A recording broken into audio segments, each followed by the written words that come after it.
Napoleon hill ছিলেন একজন lecturer, সফল লেখক, ব্যবসায়ী, পরামর্শদাতা।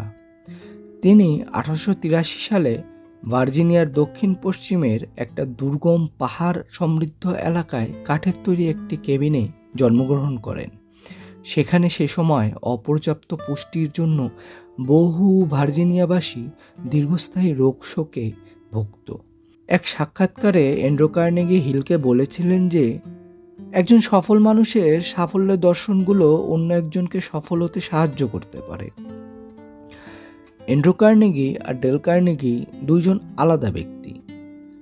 অ্যান্ড্রু কার্নেগি 1919 সালে ইউএস স্টিল মিলের $350 মিলিয়ন রেখে মারা যান।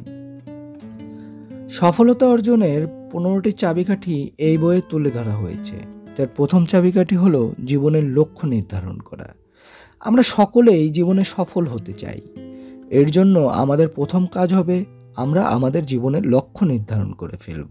অর্থাৎ আমরা আমাদেরকে ভবিষ্যতে কোথায় দেখতে চাই আমরা কাগজে তা ভালোভাবে লিখে ফেলব, এমনভাবে লিখব যাতে অন্য কেউ তা দেখলেই বুঝতে পারে, আর প্রতি রাতে ঘুমানোর আগে তা দেখব। মনোবিজ্ঞানীরা বলে যে এভাবে চলতে থাকলে মানুষ তার অভীষ্ট লক্ষ্যে পৌঁছতে পারবে। আর নিজেকে বোঝাতে হবে যে এই লক্ষ্য পূরণে আমি নিজেকে সর্বোচ্চ পর্যায়ের দুর্যোগ মোকাবেলা করতে প্রস্তুত। এটা কখনো প্রশ্ন করা যাবে না যে এই নিয়ম ফলো করলে কাজে দিবে কিনা। কথাটা বলতে বলতে আমার একটা কথা মনে পড়ে গেল। কোয়ান্টাম মেথডে গুরুজি অটো সাজেশনে একটা কথা বলেন যে লক্ষ্য থেকে বিচ্যুতির প্রধান ধাপই সংশয়। আমার এই ভিডিও ডেসক্রিপশনে আমি অটো সাজেশনের ভিডিওর লিঙ্কটি দিয়ে দেব, আপনারা চাইলে ভিডিওটি শুনতে পারেন। এখানে যে 15টি নিয়মের কথা বলা হয়েছে তা আপনি আগামী 1 বছর অনুসরণ করুন। দেখবেন আগামী 1 বছর পর আর তা অনুসরণ করতে হচ্ছে না, কারণ সেগুলো স্বয়ংক্রিয়ভাবে আপনার হয়ে যাবে। আর তখন লোকেরা আপনার ব্যক্তিত্ব দেখে একেবারে হতবাক হয়ে যাবে এবং আপনি নিজেকে সকলের প্রিয় পাত্র হিসেবে খুঁজে পাবেন। মানুষ তাই যা সে মনে মনে নিজেকে কল্পনা করে। মানুষের অবচেতন মন মানুষের পছন্দনীয় বিষয়ের দিকে ধাবিত করে। মানুষ তার পছন্দনীয় বিষয়ে কাজ করতে এক ধরনের অনুপ্রেরণা পায়। ধরুন, আজকে আমি যা করব তার একটা প্ল্যান করলাম, তা পূর্ণ করার আশা রাখব। নির্দিষ্ট লক্ষ্যে পৌঁছার জন্য কাজ কম করাটাকে কোনোভাবেই মেনে নেওয়া যাবে না। বেকার টি ওয়াশিংটন একজন দাস হয়ে জন্মগ্রহণ করেন। দাসপ্রথা রহিত হওয়ার পর তিনি শিক্ষা অর্জনের জন্য প্রচণ্ড আকাঙ্ক্ষা অনুভব করলেন। ভার্জিনিয়ার হ্যাম্পটনে একটা স্কুলের খোঁজ পেলেন ওয়াশিংটন। সেখানে যাওয়ার বা থাকা খাওয়ার কোনো বন্দোবস্ত না থাকা সত্ত্বেও তিনি দক্ষিণ ভার্জিনিয়া ছেড়ে হ্যাম্পটনের দিকে হাঁটা শুরু করলেন। যাওয়ার পথে রিচমন্ডে কিছুদিন থামলেন। সেখানে শ্রমিক হিসাবে কাজ করলেন। মাটিতে ঘুমাতেন। মাথার কাছে মানুষের চলার থপ থপ শব্দ শুনতে পেতেন। সেই স্কুলে পৌঁছালে স্কুল পরিচালক তার জন্য ভিন্নধর্মী এক্সামের ব্যবস্থা করলেন। তাকে সেখানকার কয়েকটা রুম পরিষ্কার করতে বলা হলো। সে এটাকে ভালো কাজ মেনে নিয়ে 4 বার রুম পরিষ্কার করলো। তারপর আবার রুমের কর্নার 4 বার পরিষ্কার করলো। তারপর স্কুলের পরিচালক মহিলা রুম চেক করে কোনো রকম ময়লা না পেয়ে তাকে বললেন, আমার মনে হচ্ছে তুমি অবশ্যই এই স্কুলে প্রবেশ করবে। স্কুলে ভর্তি হবার আকাঙ্ক্ষা পূর্ণ না হওয়া পর্যন্ত সে থামেনি। জীবনে তিনি ইউএসএ এর বিভিন্ন প্রেসিডেন্টের অ্যাডভাইজার হিসেবেও দায়িত্ব পেয়েছিলেন। বুকার টি বলেছিলেন যে একজন মানুষের সাফল্য শুধু তার অর্জন দিয়ে মাপলে হবে না, বরং মাপতে হবে তিনি যেসব বাধা অতিক্রম করেছেন তা দিয়ে। তিনি 2টি কঠিন বাধার সম্মুখীন হয়েছিলেন। তিনি ছিলেন কৃষ্ণাঙ্গ আর তিনি গরিব ছিলেন। আমাদের ব্যর্থতা থেকে শিখতে হবে এবং ভবিষ্যতে কাজে লাগাতে হবে। প্রতিটা ব্যর্থতাই অদৃশ্যভাবে আশীর্বাদ, যা আমাদের মানসিকভাবে শক্ত করছে এবং পরের পরীক্ষার জন্য তৈরি করে। এখানে ইচ্ছা আর আকাঙ্ক্ষা এই দুটার মধ্যে একটা পার্থক্য কথা বলা হয়েছে। একটা ইচ্ছা হলো শুধুমাত্র বীজ বা আঙ্গুরের মতো, যেটা আমরা চাই।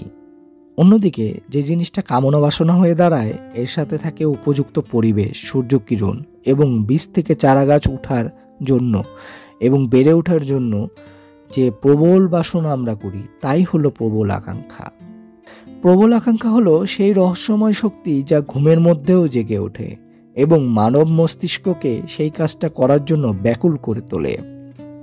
আকাঙ্ক্ষা মানুষের চেষ্টাকে বুম করে ত্বরান্বিত করে এবং কর্মশক্তিকে কাজে পরিণত করতে জোর করে ঠেলে দেয়। আগেই বলেছি যে কাগজে নিজের লক্ষ্যের কথা লিখে ফেলুন, আর সেই কাগজটি এমন জায়গায় লাগিয়ে রাখুন যাতে আপনার চোখে সবসময় তা পড়ে। সাফল্যের দ্বিতীয় চাবিকাঠি হলো আত্মবিশ্বাস।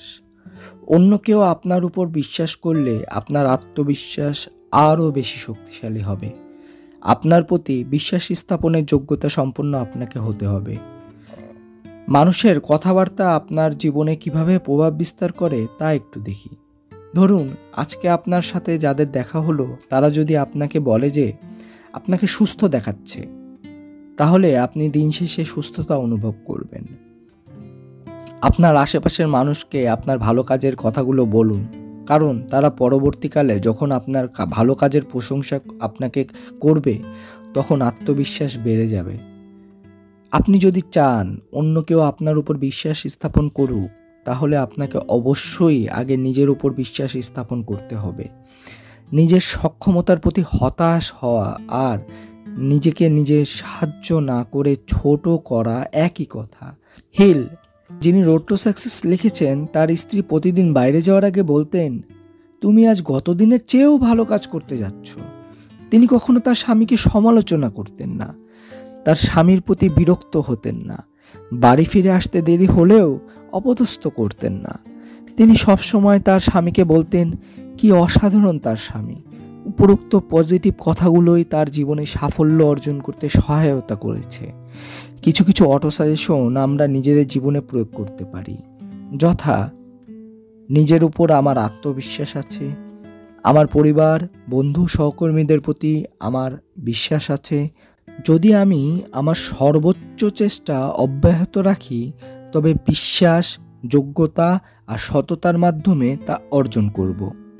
অন্যজন কি করে তার উপর ভিত্তি করে আমি আমার কাজকে খাটো করে দেখব না। আমি তাদেরকে ক্ষমা করে দিব যারা আমার বিরোধিতা করেছে, কারণ আমি বুঝতে পেরেছি একসময় আমিও কারো না কারো বিরোধিতা করেছি এবং সেজন্য তাদের কাছেও আমার ক্ষমা পেতে হবে। এরকম কথা কোয়ান্টাম মেথডের অটো সাজেশনের ভিডিওতে আছে, যার লিঙ্ক আমি আমার ডেসক্রিপশনে দিয়ে দিব। যা করার জন্য মন স্থির করবেন তা মনে প্রাণে উৎসাহ আর উদ্দীপনা নিয়ে করবেন। আপনার সর্বোচ্চ সক্ষমতা দিয়ে করবেন। আপনার কল্পনার চাইতেও আপনি বড়, এর উপর ভিত্তি করে কাজ চালিয়ে যান। আমি পারবো, এটা মাথায় রাখতে হবে। সুযোগ কখনো আপনার হাতে ধরা দেবে না, যতক্ষণ পর্যন্ত আপনি সেগুলো পাওয়ার জন্য যথেষ্ট চেষ্টা না করেন। লেখক এখানে বলেছেন যে অন্যের প্রতি হিংসা আর ক্ষোভ প্রকাশ না করে নিজের জন্য সময় ব্যয় করুন। আপনাকে কাজ করে যেতে হবে, ফলাফল আসবেই ইনশাআল্লাহ। আপনি নিজের জন্য যতটুকু করতে পারবেন, অন্য মানুষ আপনার জন্য ততটা করতে পারবে না। উইলিয়াম শেক্সপিয়র বলেন, সন্দেহ পোষণই হলো আমাদের অন্তঃশত্রু। এই শত্রু কিছু করার চেষ্টা করা থেকে ভয় দেখিয়ে বিরত রেখে ভালো যে কাজে জয়ী হতে পারতাম তার জন্য মারাত্মক ক্ষতি সাধন করে। আত্মবিশ্বাসের কারণে অনেকেই উন্নতি করেছেন। যেমন আব্রাহাম লিঙ্কন একটা কাঠের কুঁড়ে ঘর থেকে শুরু করে হোয়াইট হাউসে গিয়েছেন। নেপোলিয়ন হিল গরিব ছিলেন। হেনরি ফোর্ড গরিব ছিলেন। রকফেলার গরিব বই বিক্রেতা থেকে পৃথিবীর শ্রেষ্ঠ ধনীদের একজন হয়েছিলেন। রোড টু সাকসেসের 3 নম্বর চাবিকাঠি হলো উদ্যোগ। উদ্যোগ হলো এমন কিছু করাকে বোঝায় যেটা কেউ বলা ছাড়াই আপনি নিজে থেকে করার তাগিদ অনুভব করেন। ধরুন, আপনি কোথাও চাকরি করছেন, নির্দিষ্ট কোনো কাজ করার জন্য আপনি দায়িত্বপ্রাপ্ত। আপনার কাজটি ভালোভাবে ও দ্রুত শেষ করে অন্যান্য কাজ যা আপনি দায়িত্বপ্রাপ্ত নন তাও আপনি করবেন, অর্থাৎ অন্যদের কাজে সাহায্য করবেন। এতে করে আপনার সহকর্মীরা খুশি হবে, আর দেখা যাবে আপনার বসও খুশি হবেন, আর আপনার প্রমোশনও হবে। এভাবে 10 দিন নিজ উদ্যোগে কাজ করার পর আপনি দেখবেন যে নিজ উদ্যোগে কাজ করার মানসিকতা আপনার তৈরি হয়ে যাবে। আর এই মানসিকতা আপনাকে আপনার নির্ধারিত লক্ষ্যে পৌঁছাতে যে মানসিকতা দরকার তা জাগিয়ে তুলতে সাহায্য করবে। রোড টু সাকসেসের চতুর্থ চাবিকাঠি হলো উদ্ভাবনী শক্তি। উদ্ভাবনী শক্তি ব্যবহার করার অর্থ হলো আপনি পুরানো কোনো ধারণাকে বদলে নতুন উপায়ে সেই একই কাজ করছেন।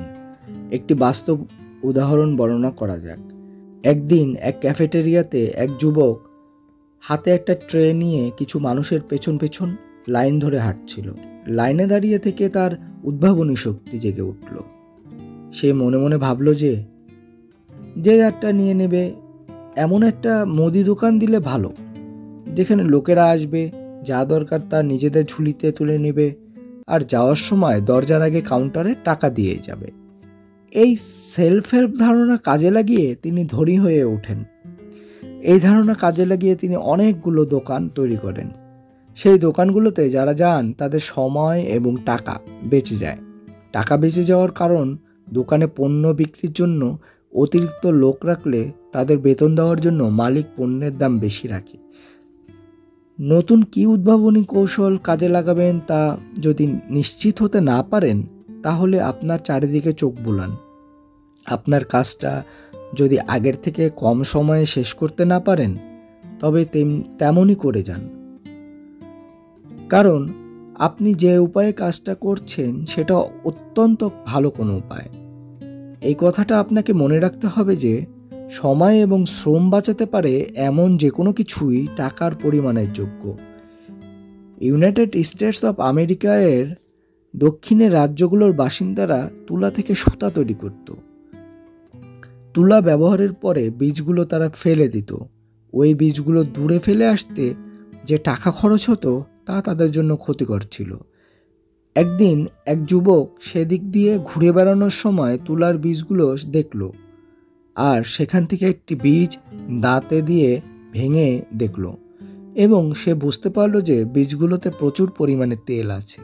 সে আরও বুঝতে পারল যে বীজ থেকে তেল বের করে নেওয়ার পর বীজের অবশিষ্টাংশ পশু পাখির খাবার জন্য উপযোগী। যুবকটি বীজগুলো কিনে তার উদ্ভাবনী শক্তি কাজে লাগালো, এবং এই আবিষ্কারটা অবশেষে তাকে ধনী হতে সাহায্য করলো। এখানে উদ্ভাবনী শক্তির আরও একটি বাস্তব উদাহরণ বর্ণনা করি। প্রশান্ত মহাসাগরের তীরে একটা শহর গড়ে ওঠে। শহরের জনসংখ্যা বাড়তে থাকে, কিন্তু সাগরের দিকে তো আর আগানো যাচ্ছিল না। ওই শহরে একটা খাড়া পাহাড় ছিল। পাহাড়টি খাড়া বিধায় সেখানে বসতি গড়ে তোলা সম্ভব ছিল না। পাহাড়টি সাগরের কাছাকাছি ছিল, আর সেই কারণে পাহাড়ের পাদদেশের সমতল ভূমি সাগর থেকে আসা পানির কারণে বেশিরভাগ সময়ই ডুবে থাকত। সেখানে মাটি নরম হওয়ার কারণে বাড়ি তৈরি করতে পারছিল না।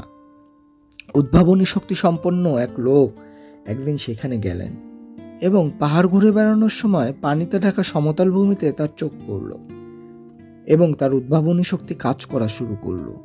সে তখন ভাবলেন, এখনই যদি উদ্ভাবনী শক্তি ব্যবহার করা শুরু করেন তাহলে শহরের লোকজন তা দেখে ফেলতে পারে। তাই তিনি ডুবন্ত সমতল ভূমির মালিকের কাছে গিয়ে সামান্য কিছু টাকার বিনিময়ে তা কিনে নিলেন। এবার পাহাড়ের মালিকের কাছ থেকে সেটাও কিনে নিলেন। এরপর ডিনামাইট কিনে পাহাড় বিস্ফোরিত করে সমতল ভূমিতে ফেলে তা মাটি দিয়ে পূর্ণ করে ফেলল। অন্যদিকে খাড়া পাহাড়ের জায়গা হয়ে গেল সমতল ভূমি। এবার তিনি জায়গাটা বিল্ডিং করার জন্য প্লট হিসেবে বিক্রি করে দিল। আর এভাবেই কয়েক মাসের মধ্যেই ওই লোক তার ভাগ্য পরিবর্তন করে ফেলল। এখানে একটা জিনিস বুঝতে পারলাম যে উদ্ভাবনী শক্তি গোপন রাখতে হয়। আপনাদের কি মতামত কমেন্ট করে জানাবেন। পঞ্চম চাবিকাঠি হলো উদ্যমী হওয়া বা কোনো কাজের প্রতি প্রবল আগ্রহ থাকা। যিনি সবসময় উদ্যমী আর প্রফুল্ল থাকেন তাকে সবাই পছন্দ করেন। কাজের প্রতি আগ্রহী থাকলে কাজকে আপনার অনেকটাই হালকা মনে হবে, ফলে কাজটি করতে আপনার কম সময় লাগবে। আগ্রহ বিষয়টা সংক্রামক। কেউ যদি কোনো একটা বিষয়ের প্রতি আগ্রহী হয়, তবে তার চারপাশে থাকা মানুষেরাও সেটার প্রতি আগ্রহী হয়ে ওঠে। একটা বাস্তব কাহিনী বলা যাক। অ্যারিজোনা রাজ্যের এক কারাগারে এক তরুণকে পাঠানো হলো সংশোধনের উদ্দেশ্যে। সেখানে সে একাকী হয়ে পড়েছিল। তখন সে কাজের প্রতি উৎসাহী এমন একটা ভান ধরল। সে কঠোর পরিশ্রমের সাহায্যে বিনা বেতনে কাজ করে গেল, আর এর ফলে কারা কর্তৃপক্ষ তাকে কিছুটা স্বাধীনতাও দিয়েছিল। আগে সে তালাবদ্ধ থাকত। কারা কর্তৃপক্ষ তাকে স্বাধীনতা দিয়েছিল তার কাজের প্রতি আগ্রহের কারণেই। কাজটা আপনি পছন্দ করুন আর নাই করুন, তাতে কিছু আসে যায় না। প্রবল আগ্রহ নিয়ে কাজটা করতে থাকুন, যেন ওই কাজটি আপনি খুবই পছন্দ করেন। এই আগ্রহ খেলাটা আপনি আগামী 1 মাসের জন্য খেলুন। কিসের জন্য এমনটা করছেন অন্যকে বলার দরকার নেই। 1 মাস পরে দেখতে পাবেন এই নির্দেশনা আপনাকে পুরস্কার এনে দিয়েছে। 6 নম্বর চাবিকাঠিটি হলো কর্মশক্তির প্রয়োগ। মৌমাছি থেকে আমাদের শেখার আছে। প্রতিটি মৌচাকে মৌমাছিরা 3টি দলে বিভক্ত থাকে। একটা হলো রানী মৌমাছি, সে ডিম পেড়ে তাদের স্বজাতির বৈশিষ্ট্য বাঁচিয়ে রাখে, এটাই হলো তার একমাত্র কাজ। তারপর আরেক দল মৌমাছি হলো পুরুষ মৌমাছি। রানী মৌমাছির পাড়া ডিমের থেকে বাচ্চা ফোটানো সকল কাজের দায়িত্ব হলো এই পুরুষ মৌমাছি। আর তারপর বাকিরা হলো কর্মী মৌমাছি। তারা সব থেকে ছোট প্রকৃতির, অথচ অত্যন্ত বুদ্ধিমান। কর্মী মৌমাছি ঘুরে ঘুরে বিভিন্ন ফুল থেকে মধু সংগ্রহ করে সেগুলোকে জমিয়ে রাখে বাকি সকল মৌমাছিদের জন্য। কর্মী মৌমাছি ঘুরে ঘুরে বিভিন্ন ফুল থেকে মধু সংগ্রহ করে সেগুলোকে জমিয়ে রাখে বাকি সকল মৌমাছিদের জন্য। তারা মহিলাও নয়, আবার পুরুষও নয়। পৃথিবীতে মৌমাছি হলো একমাত্র প্রাণী যারা জন্মগ্রহণ করার পূর্বেই তাদের লিঙ্গ নিজেদের ইচ্ছানুযায়ী নিয়ন্ত্রণ করতে পারে। কি অবাক হলেন?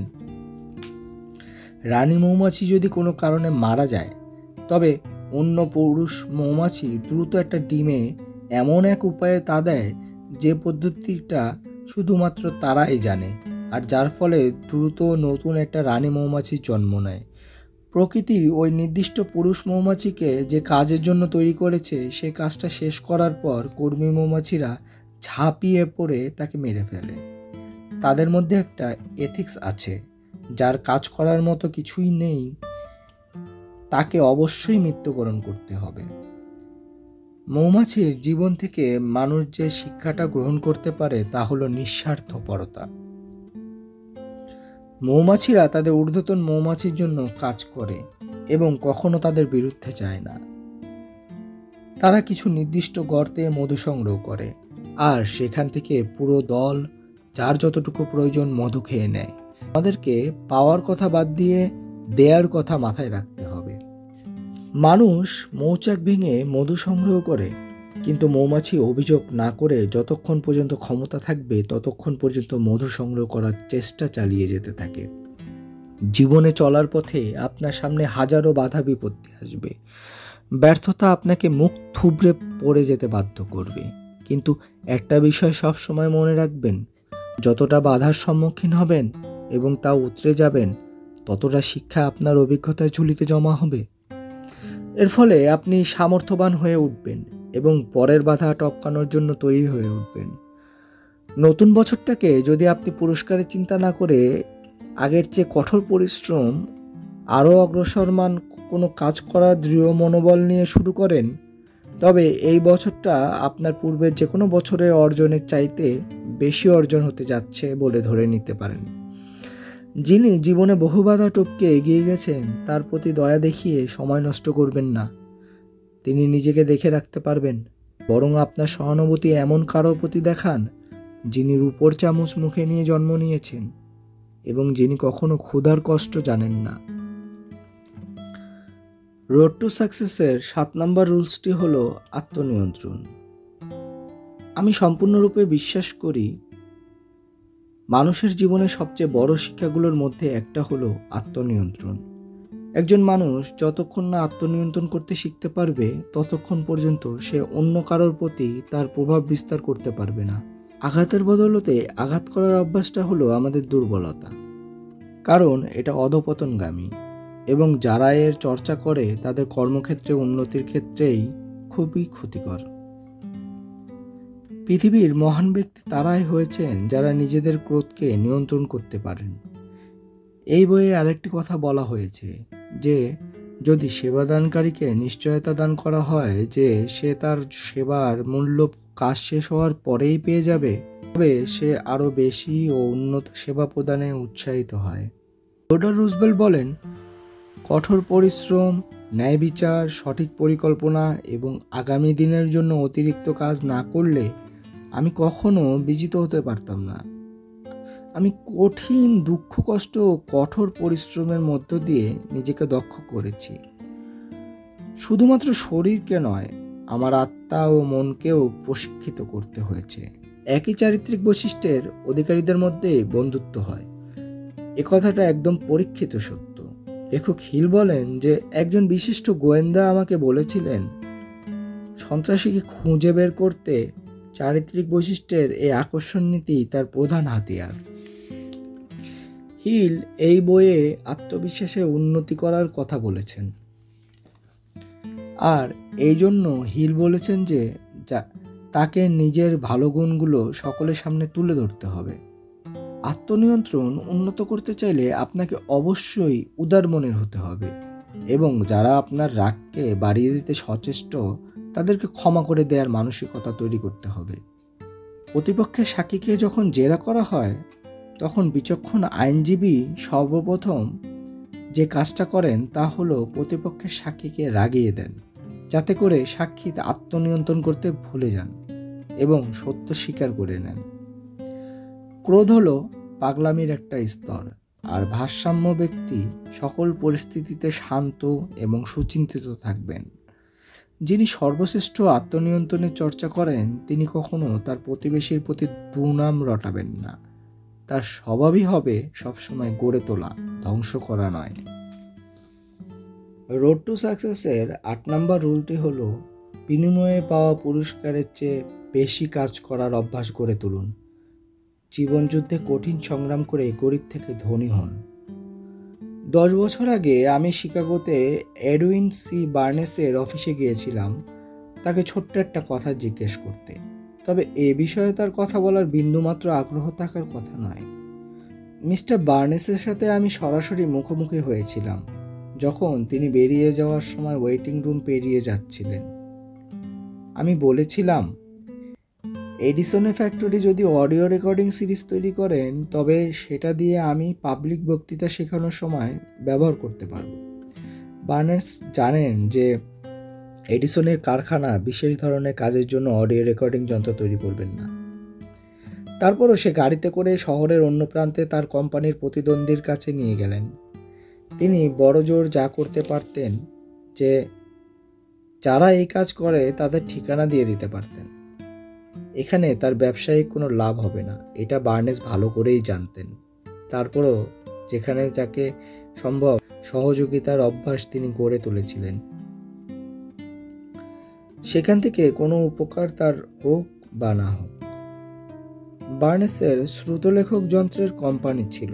তাদের ক্রেতাদের যাদের এই যন্ত্রের থেকে নিজেদের ব্যবসায়িক যন্ত্র কেনা বেশি প্রয়োজন, তিনি তাদের কাছে নিজের কোম্পানির যন্ত্র সেল করতেন না। পৃথিবী বার্নেসের কাছে এসে সুযোগ হাতে ধরিয়ে দেওয়ার পরিবর্তে তিনি নিজেই সুযোগের সন্ধানে বেরিয়ে গেছেন এবং পৃথিবীতে নিজের সেবা দেওয়ার জন্য একটা কাজ খুঁজে নিয়েছেন যেটা তার ভাগ্য গড়ে দিয়েছে। বার্নেস এডিসনের অফিসে সপ্তাহে $25 বিনিময়ে একটা চাকরি নেন। পরে তিনি শিকাগো শহরে শ্রুতলেখক যন্ত্রের একটা কোম্পানির মালিক হন। আমার বিশ্বাস তিনি যা বেতন পেতেন তার থেকে বেশি সেবা প্রদান করতেন। একবার বার্নেসের সাথে দেখা করে আসার সময় তার অফিসে একটা ব্যাগ ফেলে আসি। বেরিয়ে যাওয়ার ঠিক আগ মুহূর্তে তিনি পেছন থেকে ডেকে বললেন, আমরা সন্ধ্যা 6টার দিকে অফিস বন্ধ করে দিই। এর মধ্যে যদি আপনি ফিরে না আসেন তবে আমি ব্যাগটা আপনার হোটেলে পৌঁছে দেব। যদি আপনি ফোন করে আমাকে জানিয়ে দেন আপনি কোথায় উঠেছেন। আমি অফিসে ব্যাগ ফেলে আসি কারণ আমি স্থায়ীভাবে বসবাসের জন্য একটা জায়গা খুঁজতে বেরিয়েছিলাম। ভাবুন, সম্পদ, মর্যাদা আর সফলতা সমৃদ্ধ একজন মানুষ আমার ব্যাগ নিজে বয়ে নিয়ে আমার কাছে পৌঁছে দেওয়ার কথা বলছে। আমি তার সাথে কণ্ঠ মিলিয়ে বলতে চাই যে আমাদের মধ্যে যিনি সফলতার চূড়ায় উঠতে চান তাকে প্রথমে একজন সেবক হতে হবে। এডিসন একটি লিস্টে তার পরবর্তী দিনের কর্মকাণ্ড লিখে রাখতেন এবং সকলকে এই নীতি অনুসরণ করতে বলতেন। এডিসন বলেন, কেউ যদি এমন একটা লিস্ট 6 মাস অনুসরণ করেন তবে তিনি নিশ্চয়ই বিস্মিত হবেন যে মাত্র 10 ঘন্টায় কত কিছু করা যায়। ধরুন একজন মানুষ দৈনিক $5 বিনিময়ে একটা লোহার কারখানায় কাজ করছে। এই চাকরিতে সে কয়েক বছর ধরে স্থায়ী। নতুন একজন লোক চাকরি নিল একই কাজের জন্য। নতুন লোকটি পুরাতন সে লোকের মতোই কাজ করত, তবে সে পুরাতন লোকের থেকে একটু বেশি করত। তাহলে বলুন, কে বেশি পারিশ্রমিক পাওয়ার যোগ্য? কতদিন ধরে কাজ করছে এই ব্যাপারটা পারিশ্রমিকের গ্রহণের ক্ষেত্রে কোনো প্রভাব পড়ার কথা না নিশ্চয়ই।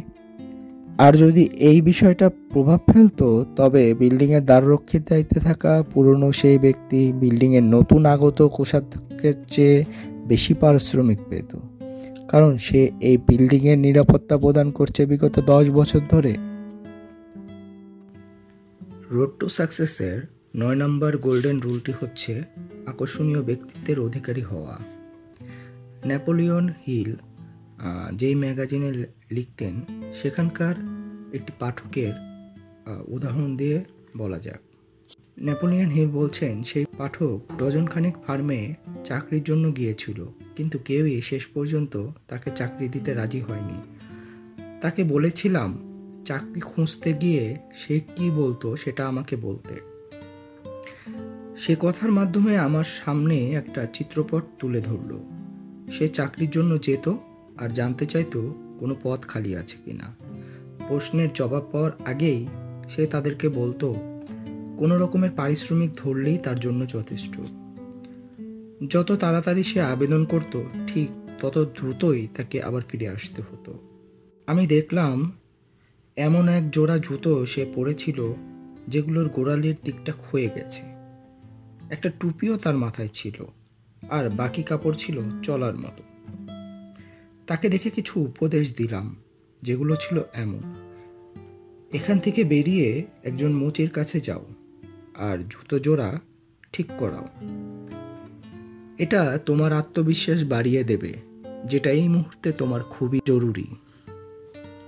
মোটামুটি চলে এমন একটা টুপি কিনবে আর এই পুরনোটা ফেলে দেবে। এমন একটা টুপি পছন্দ করবে যেটা তোমাকে বালক থেকে পরিণত দেখাবে। এই টুপিটা তোমার চেহারায় এমন একটা ভাব এনে দেবে যেটা এই মুহূর্তে তোমার সবচেয়ে বেশি প্রয়োজন। কোন পদটি আপনি পেতে চাইছেন এবং কোন প্রতিষ্ঠানে কাজ করতে চাইছেন সেটা প্রথমে নির্ধারিত করুন। সে প্রতিষ্ঠান সম্পর্কে মোটামুটি একটা ভালো ধারণা নিন এবং সে পদে তারা কেন আপনাকে নিয়োগ দেবে সে কারণগুলো খুঁজে বের করুন। তারপর সে প্রতিষ্ঠানে গিয়ে এভাবে বলুন, আপনার প্রতিষ্ঠানে ওই পদটাতে কাজ করার সিদ্ধান্ত আমি নিয়েছি। ব্যাপারটা আপনি জানেন না, আর সেজন্যই আমি এখানে। আমি এই পদে কাজ করতে চাই এবং এ পদে আমি জানি কিভাবে কাজ করলে আপনার প্রতিষ্ঠানের জন্য লাভজনক হবে। আমি এখনই কাজ শুরু করতে প্রস্তুত যদি আপনি আমাকে বলে দিন যে কোথায় আমার কোট আর টুপিটা ঝুলাতে হবে।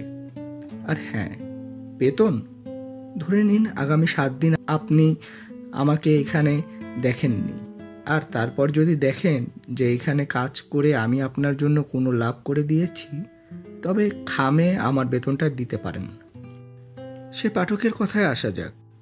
এরপর সে বেরিয়ে গিয়ে 1 ঘন্টারও কম সময়ে তার নতুন চাকরির অবস্থান থেকে ফোন করে। সফলতা কি এটা নিয়ে বহু জল্পনা কল্পনা রয়েছে, কিন্তু আপনার ধারণা মতে সম্পত্তি অর্জন বা মানবজাতির জন্য সেবার উজ্জ্বল দৃষ্টান্ত স্থাপন বা দুটোই যাই হোক না কেন, আপনি সেটা অর্জন করতে পারবেন না যদি আপনার মধ্যে নির্দিষ্ট কোনো পরিকল্পনা না থাকে।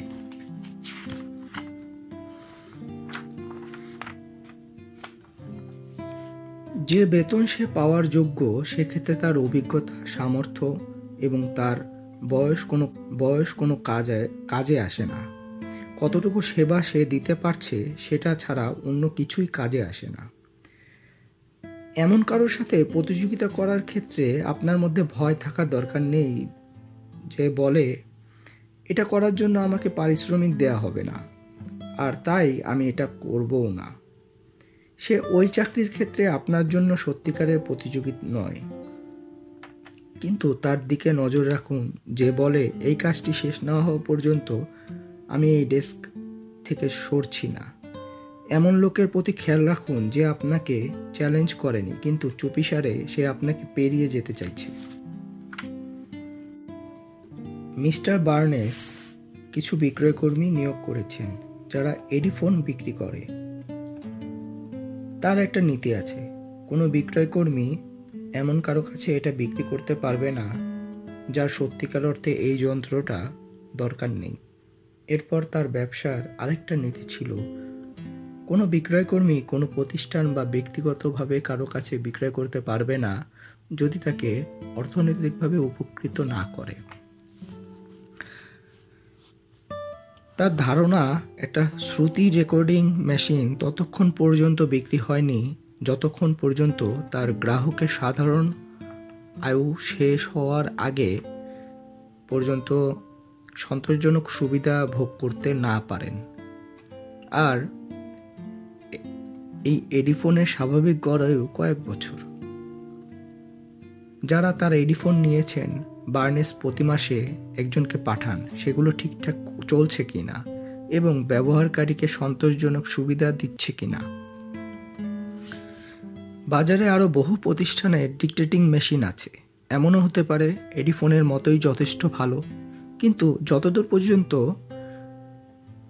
লেখক জানতে পেরেছেন, সকলে এডিফোন এতটা বেশি ক্রয় করে শুধুমাত্র একটা কারণে, বার্নেস এডিসন তাদের সেবা বিক্রি করেন এর সাথে। অর্থাৎ আপনাকে এমন সেবা ক্রেতাকে দিতে হবে যেন তিনি এমনটা বুঝতে পারেন যে অন্য কোথাও এমন সেবা তিনি পেতেন না। রোড টু সাকসেসের 10 নম্বর গোল্ডেন রুলটি হলো নির্ভুল চিন্তা করা। খ্যাতি অর্জন বা সফলতা অর্জনে সহায়তা পেতে হলে আপনাকে কর্মীদের সাথে মিলেমিশে কাজ করতে হবে। একজন ব্যক্তি যে পদে আছেন এবং যে পদ ও মর্যাদা ভোগ করছেন সেটা স্থায়ী করা যায় সহকর্মী বা কর্মীদের ভুল ত্রুটিগুলো সহ্য করার মাধ্যমে। প্রতিবেশীর সদিচ্ছা ছাড়া আপনি চাঁদে যেতে পারবেন, কিন্তু যে পদমর্যাদায় এখন আছেন সেটা বেশি দিন স্থায়ী করতে পারবেন না, এবং আপনার সহকর্মীর সাহায্য ছাড়া মহৎ কোনো সফলতাও অর্জন করতে পারবেন না। টাকা পয়সা এবং পদমর্যাদার শান্তিপূর্ণ উপভোগ করা নির্ভর করে আপনি মানুষকে কতটুকু আপনার প্রতি আকর্ষণ করতে পারেন। বন্ধুভাবাপন্ন আচরণ প্রদর্শন করুন বা দয়াশীল আচরণ করুন। ব্যক্তি আপনার প্রতি দয়াশীল আচরণ করবে, যার সাথে যেমন ব্যবহার করবেন সে তেমনই ব্যবহার করবে। এই নীতি অনুসরণ করে না এমন ব্যক্তিকে দেখেও আবার ভড়কে যাবেন না, যেন তিনি শুধুমাত্র প্রকৃতির নিয়মের ব্যতিক্রম। এই যা স্বাভাবিকভাবেই গড়পড়তা মানুষ অসচেতনতা থেকেই এই নীতির চর্চা করে থাকেন। আর তাই এটা প্রমাণের অপেক্ষা রাখে না যে একজন মানুষ যদি হাস্যোজ্জ্বল চেহারা নিয়ে বেরিয়ে পড়েন এবং যিনি সকলের সাথে সুন্দর সুন্দর কথা বলেন, তবে সকলেই তাকে পছন্দ করবে। যেখানে তার বিপরীতধর্মী কাজ করলেও তার প্রমাণ চোখের সামনেই দেখতে পাবেন। আপনার চিন্তাভাবনা আপনার ইচ্ছারই দাসত্ব করে। আপনি যেমনটা চান সেভাবেই নিজেকে আনন্দদান করতে পারেন। মানুষ তার নিজের চিন্তাভাবনা দ্বারা নিজেকে গঠন করেন, যেখানে ভাস্কর ভাস্কর্য গঠন করেন কাদামাটি দিয়ে। সফলতার চিন্তাভাবনা করুন, তবেই সফল হতে পারবেন। যদি ভাবেন সফলতা পাওয়া শক্ত কাজ, তবে দেখবেন সত্যি আপনার জন্য তা কঠিন হয়ে দাঁড়াবে। আপনি এটাকে ওক বৃক্ষের ফলের মধ্যেও পাবেন, যেটা মাটিতে পড়ে এবং সূর্য তাকে উষ্ণতা দান করে। মাটি তাকে সব রকম সুবিধা দিয়ে ছোট্ট দুপাতার একটা চারায় পরিণত করে এবং অবশেষে প্রয়োজনীয় সবকিছুকে আবর্তিত করে বেড়ে ওঠে একটা বিশাল ওক গাছ। একটা গাছ জন্মানোর জন্য প্রয়োজনীয় উপাদান ছাড়া অন্য কিছুকে ওক ফল আকর্ষিত করেছে বলে এখনো শোনা যায়নি। অর্ধেক ওক গাছ আর অর্ধেক পপলার গাছ, এমনটা কেউ কখনো দেখবেন না। ওক ফলের মধ্যে যে উপাদান আছে সেটা শুধুমাত্র ওক গাছের জন্মানোর মতোই উপাদান। মানুষের চিন্তায় যে ধরনের উপাদান বাস করে, ঠিক সে ধরনের জিনিসই তার প্রতি আকর্ষিত হয়, হোক সেটা ধ্বংসের বা গঠনের, পরোপকারিতা বা অপকারিতার। ঘৃণা আর কাঠিন্যের চিন্তা মাথায় রেখে আপনি কখনো বিপরীত কিছু পাওয়ার আশা করতে পারেন না। ঠিক যেমন ওক ফল থেকে পপলার গাছ জন্মাবে না। এটা প্রতিদানের নিয়মের চেয়ে ব্যতিক্রম কিছু নয়। মানুষ আপনাকে দেখে হাসলেও কোনো ব্যাপার না, নিজেকে বেশি গুরুত্ব দিন। যেটা বোঝার ক্ষমতা তাদের নেই, জটিল বিষয় সেটা নিয়ে তারা হাসবেই। অনেকে অত্যন্ত জ্ঞানী আছেন, যাদের কাছে অগ্নিস্ফুলিঙ্গ থাকা সত্ত্বেও কিছুতেই সেই হাসির খোরাকে ফেলবেন না, কারণ তারা জানেন এর ভয়াবহতা কি হতে পারে। অন্যরা কি ভাবছে তা খেয়াল করার দরকার নেই। আপনি নিজেকে নিয়ে কি ভাবেন সেটাই হলো আসল কথা, এবং আপনি নিজেকে বিশ্বাস করছেন কিনা সেটা হলো বড় ব্যাপার। মহাবিশ্বের সব কিছুর মধ্যেই আকর্ষণের একটা নির্দিষ্ট কেন্দ্র আছে। একই বুদ্ধিজ্ঞান সম্পন্ন এবং একই স্বভাবের মানুষ একে অন্যের প্রতি আকর্ষিত হয়। আর তাই আপনার প্রতি যে মানুষ আকর্ষিত হবে, তিনিও ঠিক আপনার মতোই প্রবৃত্তির মানুষ। এই প্রবৃত্তিকে আপনি নিজেই নিয়ন্ত্রিত করে অন্য যে কোনো স্তরের ও প্রবৃত্তির যে কোনো কাউকে আপনার প্রতি আকর্ষিত করতে পারেন। এটাই প্রকৃতির নিয়ম। এটা অপরিবর্তনীয় একটা নিয়ম। এবং আপনি সচেতন বা অবচেতন যে কোনো অবস্থায় থাকুন না কেন, এটা তার নিয়মেই কাজ করে যায়। একটা বিষে ভরা মন অন্য একটা নিষ্পাপ মনকেও বিষিয়ে তুলতে পারে। মানব চিন্তার একটা সংক্ষিপ্ত ইতিহাস। জন্মগ্রহণের সময় মানব মস্তিষ্ক সাদা কাগজের মতোই ফাঁকা থাকে। তথ্য জমা করার জন্য বিশাল বড় খালি একটা ভাণ্ডার ছাড়া আর কিছুই নয় ওটা। পঞ্চ ইন্দ্রিয়ের সাহায্যে ধীরে ধীরে সেই ভাণ্ডার পূর্ণ হতে থাকে। ইন্দ্রিয়ের সাহায্যে যে ধরনের অনুভূতি এই ভাণ্ডারে জমা হয়, সেগুলো 12 বছরের আগেই জমা হয়ে যায়, যেগুলো সারা জীবনের জন্য সেখানে স্থায়ী হয়ে গেঁথে থাকে, হোক সেগুলো ভালো বা খারাপ। 12 বা 14 বছরের আগেই শিশুর চরিত্র গঠন করে ফেলা যায়, এবং এই শিশুকে দিয়ে পরবর্তী জীবনে ভুল কোনো কাজ করানো একেবারেই অসম্ভব হয়ে যায়। মানব স্মৃতি পুরোটাই উর্বর ভূমির মতো। এর মধ্যে যে বীজ বপন করবেন, ঠিক সেই ফসলই ফলবে সেখানে। এর মানে মানব মস্তিষ্কে যদি একবার কোনো একটা চিন্তা দৃঢ়ভাবে ঢুকিয়ে দেওয়া যায়, তবে ওটা সেখানে চূড়ান্তভাবে গেঁথে যাবে এবং ধীরে ধীরে সেখানে বড় হয়ে উঠে পরবর্তীতে পূর্ণতার পর শারীরিক কার্যক্রমের মাধ্যমে দৃষ্টিগোচর হবে। যেমন বন্য ঘাস উর্বর মাটিতে বেড়ে ওঠে, যেগুলো কখনো সেখানে রোপণ করা হয়নি, ঠিক তেমনি ধ্বংসাত্মক আদর্শ তাদের নিজেদের পথ নিজেরাই তৈরি করে মানুষের স্মৃতিতে প্রবেশ করে, যদিও সেগুলো মানুষ ইচ্ছাকৃত প্রবেশ করায়নি। মানব মন কখনো স্থির বসে থাকতে পারে না। এটা সবসময় নিজের মধ্যে তথ্য বাড়াতে সংগ্রাম করে চলে, আর স্বাভাবিকভাবেই সে এমনটা করে থাকে। এটা নিজেই নিজের পথ তৈরি করে নেয় পরিবেশ পরিস্থিতির মাধ্যমে, অন্যের সাথে কথাবার্তার মাধ্যমে, যা সব আমরা দেখতে পাই, যা সব আমরা শুনতে পাই, এবং যেগুলো আমরা পছন্দ করি এসবের মাধ্যমে। আপনার যদি কোনো শত্রু থাকে আর তারা যদি বোকার মতো আপনাকে জ্বালাতন করতে চেষ্টা করে, তবে তাদের দেখে সুন্দর করে একটা হাসি প্রকাশ করুন এবং একটু অপেক্ষা করুন। দেখবেন তারা আপনার জন্য যে গর্ত খুঁড়েছে, সে গর্তে তারা নিজেরাই পড়ে হাবুডুবু খাচ্ছে। মানব মনের আরও একটা চারিত্রিক বৈশিষ্ট্য হলো, এটা একটা চুম্বক ক্ষেত্রের মতো, যেটার দ্বারা একজন মানুষ অন্যজনকে তার দিকে আকর্ষিত করে, যে তার মতোই বিশ্বাস, ধ্যান ধারণা আর কার্যক্রিয়া প্রকাশ করে। নিয়মটা সকল পর্যায়ের মানুষের ক্ষেত্রে কার্যকর। যেমন যারা সাহিত্যানুরাগী তারা তাদেরই মতো সঙ্গী খুঁজে থাকে, যারা সম্পদশালী তাদের পরিচয় ধনবান মানুষেরই সাথে, গরিবদের চলাফেরা গরিবদের সাথে হয়ে থাকে।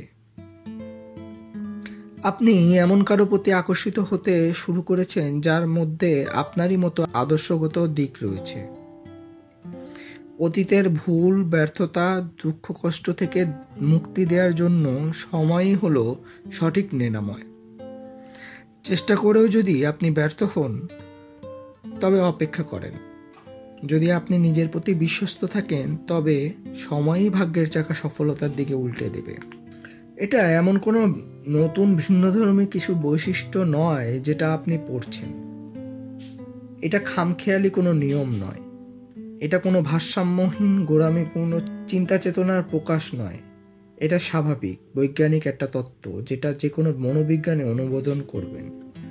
আপনি যদি নিজেকে বুঝতে চান তবে প্রথমেই আপনার চেতনা বা স্মৃতি কি চায় তা খুঁজে বার করুন। আর যখন আপনার চেতনা সম্পর্কে যথেষ্ট জানতে পারবেন বা বুঝতে পারবেন, মনে রাখবেন, তখন কিন্তু আপনি আরও অনেকের চেতনা প্রবৃত্তি সম্পর্কে অনেক রহস্য উদ্ঘাটন করতে পারবেন, কারণ তারা সকলে একই উপায়ে একই চিন্তা শক্তি ধারণ করে।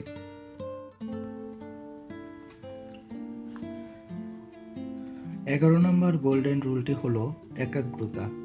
দীর্ঘ 15 বছর আগে আমি জর্জ বার ম্যাককিউটনের লেখা গ্রুস্টার বইটা প্রথম পড়েছিলাম। আমরা সন্ধ্যার প্রথম ভাগে পড়া শুরু করে পুরো রাত ধরে সেটা পড়লাম, আর যখন সকালে শেষ করলাম তখন সুন্দর একটা ঘুম থেকে উঠলে যেমন শান্তি অনুভূত হয় ঠিক তেমনই লেগেছিল। কোনো ধরনের বিরক্ত মনে হলো না আমাদের কাছে, বরং গ্রুস্টার্কের সেই গল্পটা আমাদের কাছে এতটাই স্পষ্ট আর মজা লেগেছিল যে এখনো মনে হয় গতকালই এটা পড়েছি। কয়েক বছর পরের কথা, তখন আমরা আইন বিষয় নিয়ে পড়ছিলাম। কয়েক রাত ধরে আমরা কয়েক ঘন্টার জন্য যখন পড়ছিলাম তখন নিজেদের জাগিয়ে রাখতে সর্বোচ্চ চেষ্টা করতে লাগলাম, আর গ্রিনলিফ অন এভিডেন্স ও ব্ল্যাক স্টোনস কমেন্টারিজ নিয়ে পড়ছিলাম। একেবারে সর্বোচ্চ 2 ঘন্টা করে মনোযোগ ধরাতে পারতাম আমরা। আর সবচেয়ে অদ্ভুত কথা হলো, যা পড়েছি তার বেশিরভাগই পরের দিন পর্যন্ত মনে রাখতে পারিনি। এই 2 বারের পড়ার মাঝে কি পার্থক্য ছিল? পার্থক্যটা শুধু এই রকম। প্রথমে যে গল্পটা ছিল তা ছিল অনুভূত হওয়ার মতো, মানে গ্রুস্টার্ক বইয়ের কথা। ওই বইটা যখন পড়ছিলাম তখন আনন্দদায়ক কাহিনী ছিল, যেটার কারণে মস্তিষ্ক পূর্ণ সতর্ক এবং উন্মুক্ত ছিল, আর যাই পড়ছিলাম তার সবটাই সে স্মৃতিতে গেঁথে নিয়েছে। আর দ্বিতীয় বিষয়ে পড়ার বিষয়টা ছিল নিষ্প্রাণ এবং রসহীন। গল্পটা ভিন্ন ভিন্ন বাক্যে গঠিত ছিল, যেটা বাস্তব জীবনকে নাড়া দেয়নি, যার ফলে মস্তিষ্ককে জাগিয়ে তোলার মতো কোনো উপাদান সেখানে ছিল না, আর স্মৃতিও তা গ্রহণ করার জন্য তৈরি হতে পারেনি। মানব মস্তিষ্ক ঠিক যেন স্পঞ্জের মতো, আর আপনি তো জানেনই একটা শুকনো স্পঞ্জ দ্রুত পানি গ্রহণ করতে পারে না। এটাকে অবশ্যই পানির নিচে ডুবিয়ে রাখতে হবে এবং কিছুক্ষণ সময় দিতে হবে পানি শুষে নেওয়ার জন্য। আর ঠিক এমনটা হয়ে থাকে মানব মস্তিষ্কের ক্ষেত্রেও।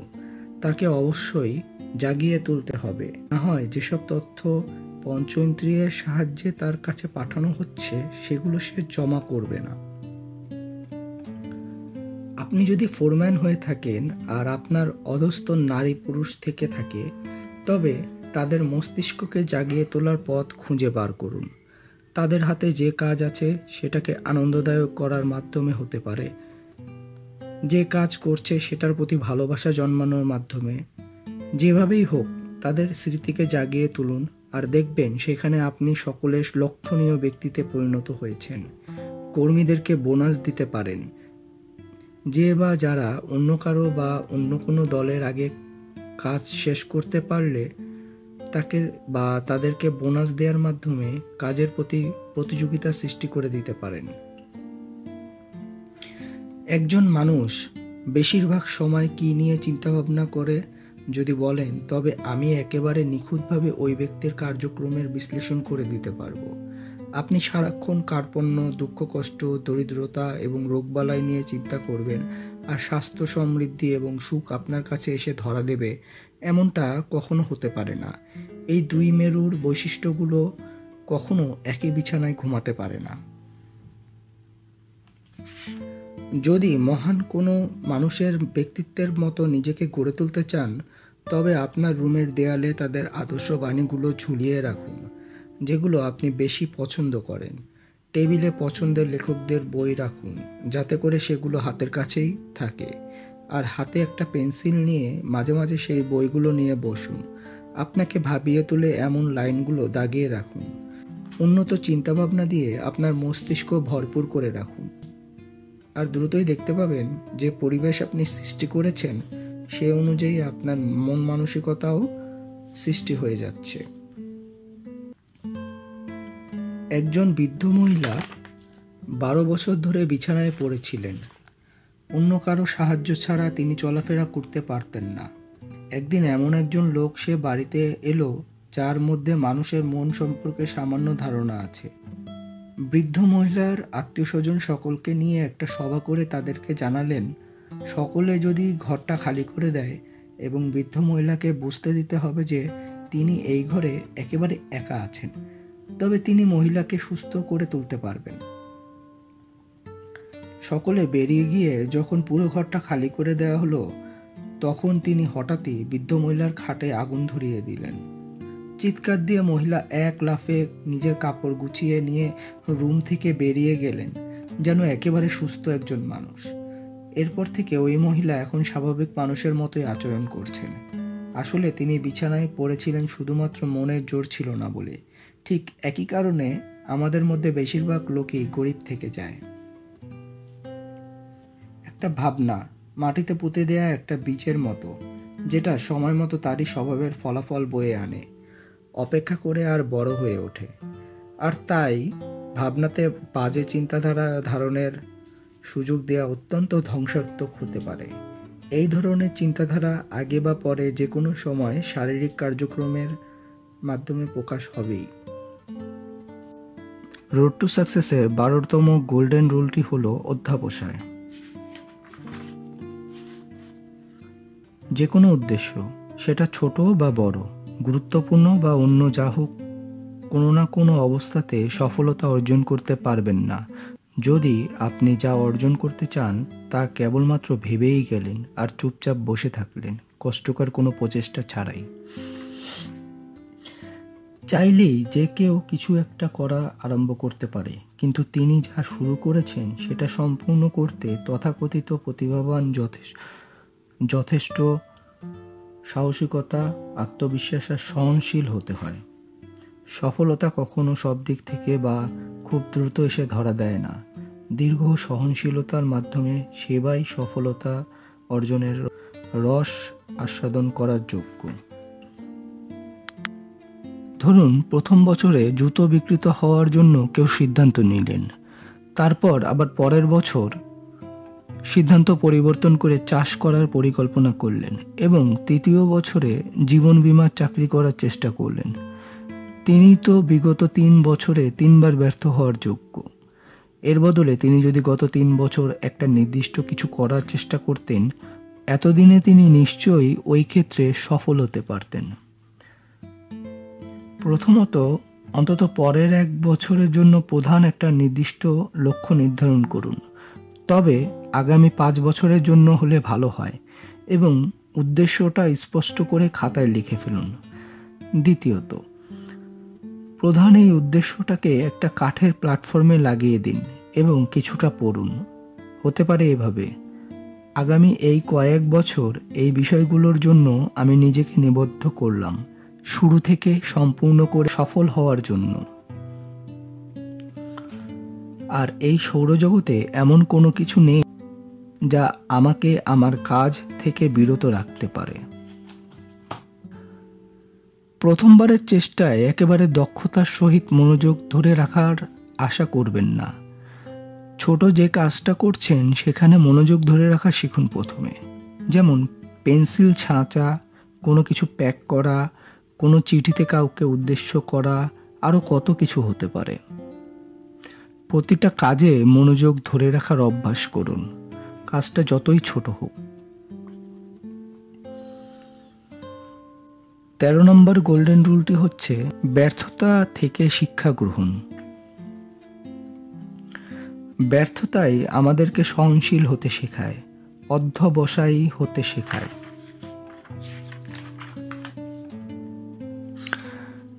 ব্যর্থতাকে খারাপ উপায়ে না নিয়ে ঈশ্বরকে ধন্যবাদ দিন আপনাকে পরীক্ষিত হওয়ার এমন একটা সুযোগ করে দেওয়ার জন্য। অক্ষমতা শারীরিক ও মানসিক। পৃথিবীতে 2 ধরনের অক্ষমতা আছে। প্রথমটা হলো মানসিক আর দ্বিতীয়টা কেবলমাত্র শারীরিক প্রতিবন্ধকতা।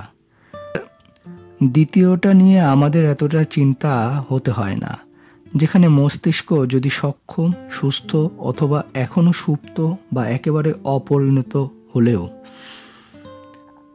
সাম্প্রতিককালে একজন অসাধারণ যোগ্য লোকের সাথে আমার দেখা হয়। গাড়িতে করে কয়েক মাইল যাওয়ার পথে তার সাথে প্রায় 3 ঘন্টা যাবৎ কথা হয়। কথা শেষ হওয়ার 1 মুহূর্ত আগেও একটুর জন্য বুঝিনি যে তিনি চোখে দেখতে পান না। তিনি একেবারে কালো গ্লাসের একটা চশমা পরেছিলেন, কিন্তু বাইরে থেকে তার আচরণে কিছুতেই বুঝতে পারিনি যে তিনি দেখতে পান না। তার এই অবস্থাটা শারীরিক প্রতিবন্ধকতার মধ্যে পড়ে, কিন্তু এই মানুষটা মানসিকভাবে কোনো অর্থেই অক্ষম ছিলেন না। আমার জীবনে দেখা সবচেয়ে অনর্গল কথা বলতে পারা লোকদের মধ্যে একজন তিনি, আর তিনি একেবারে বিরল একটা প্রতিভার অধিকারী। তিনি হলেন ওকলামার লোটনে অবস্থিত মেথডিস্ট চার্চের যাজক রেভারেন্ড উইলমোর ক্যান্ডাল। জন্মের কয়েক বছর পর থেকেই ক্যান্ডাল দেখতে পান না। অল্প কয়েক বছর আগে তিনি শিকাগোর নর্দার্ন বিশ্ববিদ্যালয়ে ভর্তি পরীক্ষা দিতে গেলেন। কর্তৃপক্ষকে যখন তিনি জানালেন যে তার কাছে ভর্তি হওয়ার জন্য মাত্র $35 আছে, তারা বিস্মিত হয়ে তাকিয়েছিল। তারা মনে মনে ভাবল, এই লোকের মধ্যে নিশ্চয়ই কোনো একটা গন্ডগোল আছে। আর হ্যাঁ, আসলেই কিছু একটা ছিল। অবাক করার ব্যাপার হলো, এই কিছু একটা সকলের মধ্যে থাকে না। কর্তৃপক্ষ তাকে ভর্তিতে অংশগ্রহণ করতে অস্বীকার করল। তিনি বিশ্ববিদ্যালয়ের চারপাশে 2-1 বার ঘুরে ঘুরে একটা পরিকল্পনা আঁটলেন। তারপর আবার ফিরে এসে 3 মাসের জন্য ট্রায়াল হিসেবে ভর্তি করাতে অনুরোধ করল। আর এর মধ্যে যদি সে বিশ্ববিদ্যালয়ের সকল শর্ত পূরণে ব্যর্থ হয়, তবে তারা চাইলে তাকে বের করে দিতে পারবে। তারা 3 মাসের ট্রায়ালে তাকে ভর্তি করাতে রাজি হলো। তবে সেখানে কোনো সহানুভূতির জন্য তারা এটা করেনি, কারণ তারা জানতো কারো পক্ষে এত অল্প সময়ে শর্ত পূরণ করা সম্ভব নয়। কিন্তু তিনি সকলকে ভুল প্রমাণিত করে দিলেন। বিশ্ববিদ্যালয় থেকে পাশ না হওয়া অবধি তিনি এই শর্তটাকে আঁকড়ে ধরেছিলেন। এখন আপনি ভাবছেন কি করে তিনি বিশ্ববিদ্যালয়ের খরচ বহন করেছিলেন? চেয়ারে শক্ত করে বসুন, হতভম্ব হওয়ার জন্য তৈরি হয়ে যান। আরে, এই আপনিই তো সবসময় কেউ একটা সুযোগ আপনার হাতে ধরিয়ে দেয়নি এর জন্য হাহাকার করে এসেছেন। শুনুন, তিনি এই শর্তের সকল খরচ জোগাড় করেছেন শুধুমাত্র ক্লাসের নোটস, লেকচার নিজ হাতে লিখে কপি করে সেগুলো অন্য ছাত্রদের কাছে বিক্রি করে। অমর এই মানুষটাকে অনুসরণ করে আমরা বাকিরাও ভালো কিছু করতে পারি। আমাদের মধ্যে যদি তার মতো আত্মবিশ্বাস, দৃঢ়তা, মনোযোগের ক্ষমতা আর ইচ্ছা শক্তি থাকে, তবে আমরা জীবনের যে কোনো লক্ষ্যে পৌঁছাতে পারব। তার মতোই হয়তো আমাদের প্রতিবন্ধকতা থাকতেও পারে। খোঁড়া অজুহাত প্রবর্তনকারী। কেন সফল হননি তার কারণ ব্যাখ্যা করতে গিয়ে আমরা প্রচলিত ভুলগুলোর মধ্যে সবচেয়ে বড় যে ভুল করে থাকি তা হলো কোনো অজুহাত খুঁজি বা বাজে কোনো অজুহাত সৃষ্টি করে থাকি।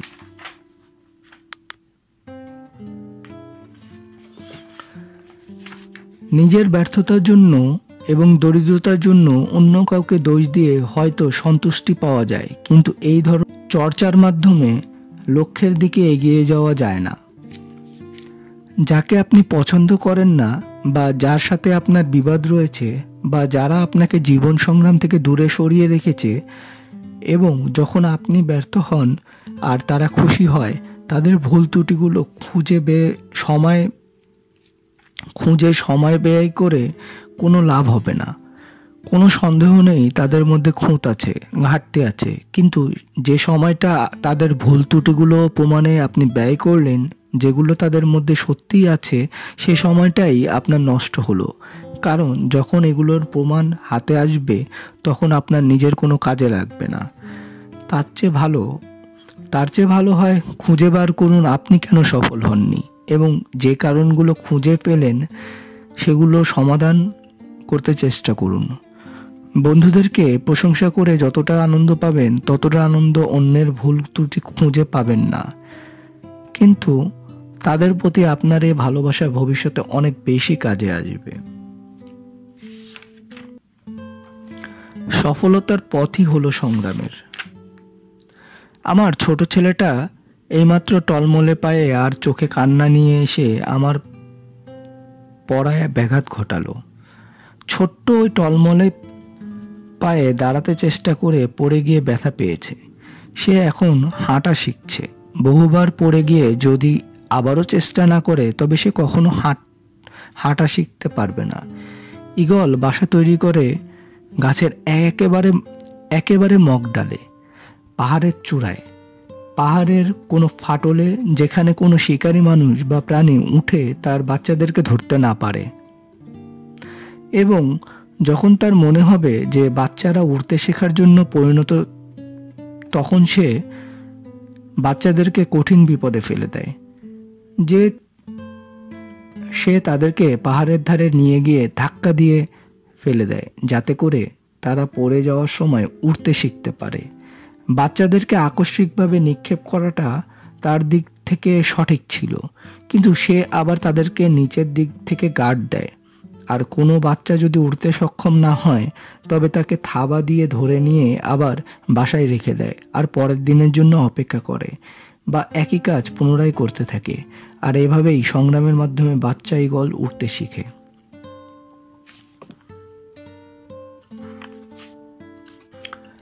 আকর্ষণের চিরস্থায়ী বিধান। কিছু মা বাবা অভিযোগ করেন তাদের ছেলে মেয়ে নিয়ে তারা চিন্তিত, কারণ তাদের মধ্যে ঘরের বাইরে বেশি সময় কাটানোর প্রবণতা লক্ষ্য করা যায়। এর প্রতিকার খুবই সোজা। বাইরের থেকে ঘরকে আরো বেশি আকর্ষণীয় করে তুলুন, আর তাহলেই ছেলে মেয়েরা ঘর থেকে পালানোর চিন্তাও করবে না। ঘর থেকে বেশি না শব্দ বের হলে ছেলে মেয়েদেরকে ঘরের বাইরে সঙ্গী খুঁজতে বাধ্য করে এবং এভাবে ধীরে ধীরে তাদের মধ্যে পারিবারিক বন্ধন শিথিল হয়ে যায়। ছেলে মেয়েরা যদি গান বাজনা বেশি পছন্দ করে তবে তাদেরকে তা করতে দিন। তারা যদি নাচ পছন্দ করে তবে তাতে উৎসাহিত করুন। খুঁজে বার করুন কোন জিনিস তাকে বাড়ির বাইরে যেতে আকর্ষণ করে এবং সেটা বাড়িতেই প্রতিস্থাপনের মাধ্যমে তাদেরকে বাড়ির প্রতি আকর্ষিত করুন।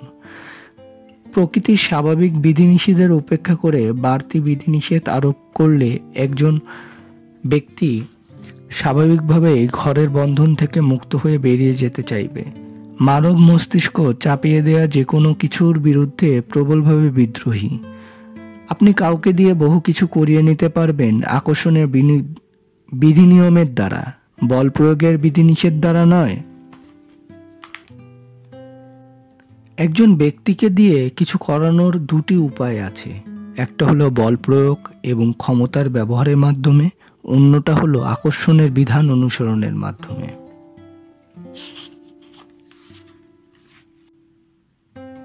মানব মস্তিষ্ক বল প্রয়োগ নিয়ন্ত্রণ সহ্য করে না।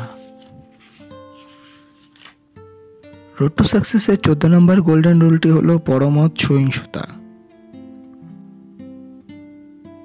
জন্মের পরেই একটি বাচ্চাকে সরিয়ে নিন যার পিতামাতা বর্বর এবং তাকে আধুনিক পিতামাতা সম্পন্ন কোনো বাড়িতে রাখুন।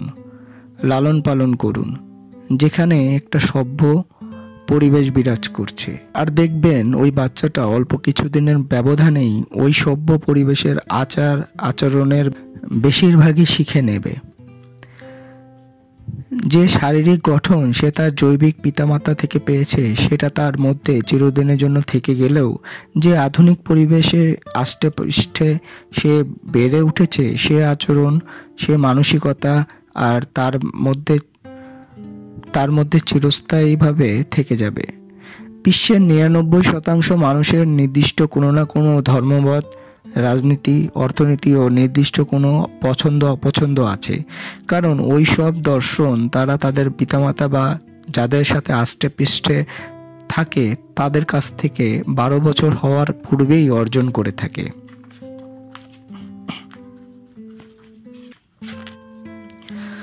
ওয়াশিংটন, জেফারসন, পেনি ফ্রাঙ্কলিন এবং লিঙ্কন যে পুরনো আমেরিকান ধ্যানধারণা বহন করে আসছিল তার পরিবর্তে বিগত ৫০ বছর ধরে এক নতুন ধরনের আদর্শ মানুষের মনে সৃষ্টি হয়েছে। এই নতুন আদর্শের মানুষ টাকা পয়সার প্রতি প্রচণ্ড রকমের লোভী হয়ে পড়েছে। সামাজিক পরম্পরার মাধ্যমে লোভী এই আদর্শটা একটা প্রজন্ম থেকে আরেকটা প্রজন্মে বয়ে চলেছে। সম্পদ অর্জনের পেছনে ছুটতে ছুটতে সন্তানরা তাদের পিতামাতাকে পর্যন্ত ভুলে যাচ্ছে। মহান কোনো ব্যক্তি হওয়ার পরিবর্তে মানুষ এখন কোটিপতি হওয়ার জন্য ছুটছে। মানব জাতির কল্যাণের পরিবর্তে কোটিপতি হওয়ার পেছনে তাদের সকল প্রচেষ্টাকে ব্যয় করে চলেছে। আর এই ঘটনা ঘটে আসছে বিগত কয়েকটা প্রজন্ম ধরে। বর্তমান যুগে আমরা ওয়াশিংটন এবং লিঙ্কনকে অনুকরণের পরিবর্তে রকফেলার এবং কার্নিশকে অনুসরণ করছি। আমি লেখক মনে প্রাণে চাই লিঙ্কন বা ওয়াশিংটনের মতো কিছু আদর্শিক মানুষের জন্ম নিক এই আমেরিকায়, যাকে আমরা নিঃস্বার্থবান নেতায় পরিণত করতে পারব, যারা তাদের নিজেদের আশা আকাঙ্ক্ষাকে সমগ্র মানবজাতির কল্যাণের জন্য ব্যয় করতে ইচ্ছুক হবে।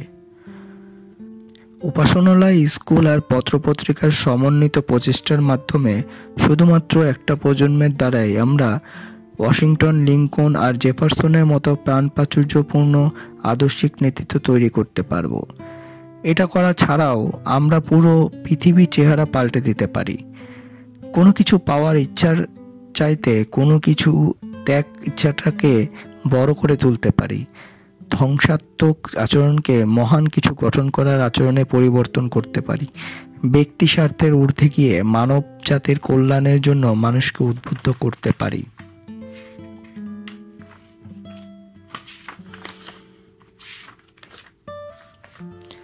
মানব মস্তিষ্ক হলো দুনিয়ার একমাত্র শ্রেষ্ঠ রহস্য, যার প্রতি মানুষের প্রবল আগ্রহ রয়েছে।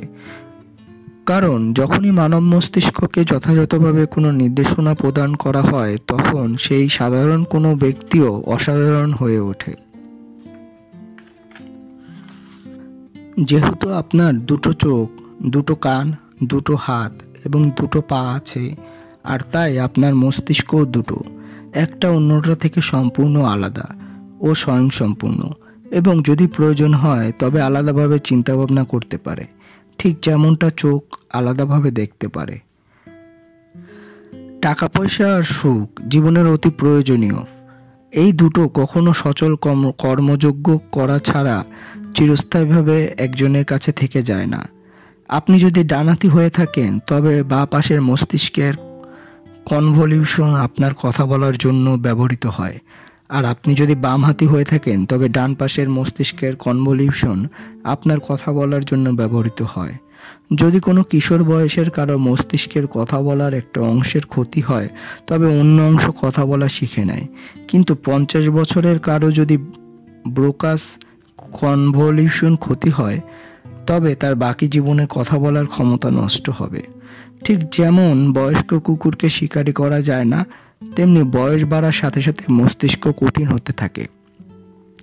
কথা বলার জ্ঞান ছাড়াই আমরা জন্মগ্রহণ করি, আর তাই প্রতিটা মস্তিষ্ককে জীবনের প্রথম দিন থেকেই কথা বলা সহ সব কিছু শেখাতে শুরু করতে হয়।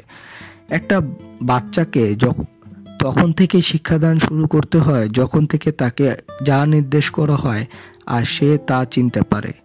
যদি কোনো কোনো বাচ্চার বাম হাত ধরে রেখে ডান হাত দিয়ে কোনো কিছু করতে নির্দেশ প্রদান করেন, তবে তার কথা বলার ক্ষমতা শুরু হবে বাম পাশের মস্তিষ্ক থেকে। আবার যদি ডান হাত বেঁধে রেখে বাম হাত দিয়ে কিছু করার নির্দেশ প্রদান করেন, তবে তার বাম মস্তিষ্ক কথা বলতে শিখে নেবে। সময়ের সাথে সাথে যে উপাদানের সমন্বয়ে আপনার মস্তিষ্ক গঠিত, সেগুলো ধীরে ধীরে কংক্রিটের মতো শক্ত হতে থাকে। নির্দিষ্ট একটা বয়সের পরে একজন মানুষ তার পূর্বমত আদর্শ পরিবর্তন করতে পারে না। তার কাছে মনে হয় পরিবর্তনটা সে চায় না, কিন্তু সত্যিকার অর্থে সে পারে না। 20 থেকে 30 এবং 40-এর মধ্যে শিক্ষিত যে কোনো মানুষ নতুন কোনো ধারণা খুব সহজেই বুঝে নিতে পারে। এরপর খুব কষ্ট করে বুঝতে হয় বা অনেকে বুঝতেও পারে না। কোনো সত্য ধারণা যদি তরুণ বয়সে মস্তিষ্কে গেঁথে না যায়, পরে কিন্তু এই সত্য আর মস্তিষ্ক গ্রহণ নাও করতে পারে। হার্ভে ঘোষণা দিয়েছিল যে রক্ত হৃৎপিণ্ডের চাপের দ্বারা পুরো শরীরে চক্রাকারে ঘুরতে থাকে। এই সত্যটা আমাদের কাছে এখন সাধারণ কোনো সত্য বলেই মনে হয়, কিন্তু শুধুমাত্র 40 বছরের কম বয়সীরা ছাড়া ইউরোপের শ্রেষ্ঠ শ্রেষ্ঠ ডাক্তাররাও তখন তার বিরোধিতা করেছিল। 40 বছরে বেশি বয়স্কদের মস্তিষ্কে পূর্ব থেকেই নির্দিষ্ট একটা ধারণা কনক্রিটের মতো শক্ত হয়ে গেঁথেছিল। ভোল্তেয়ার তার ফিলোসফিক্যাল ডিকশনারিজ স্টেটসম্যান পরিচ্ছেদে বলেছেন, তিনি তার তৎকালীন সময়ের জন্য স্টেটসম্যান লিখেননি, কারণ তার সময়কার লোকেদের এটা শোনার সময় হয়নি। এটা শুনবে তার পরবর্তী তরুণ প্রজন্মের মানুষ। জমে যাওয়া কনক্রিটকে আপনি কখনো নতুন ছাঁচে তৈরি করতে পারবেন না। আপনার চোখের পেছনে, নাকের ও কানের উপরে আর চুলের নিচে যে মস্তিষ্কের বসবাস, সেটা আপনার চিন্তাভাবনার কম বেশির উপর ভিত্তি করে বেড়ে ওঠে। যখন আপনি চিন্তাভাবনা করা ছেড়ে দেবেন, মস্তিষ্ক অত্যন্ত দ্রুত অবনতি হতে শুরু করবে। রোড টু সাকসেসের 15 নম্বর গোল্ডেন রুলটি হলো আগের 14টি গোল্ডেন রুলের প্রয়োগ।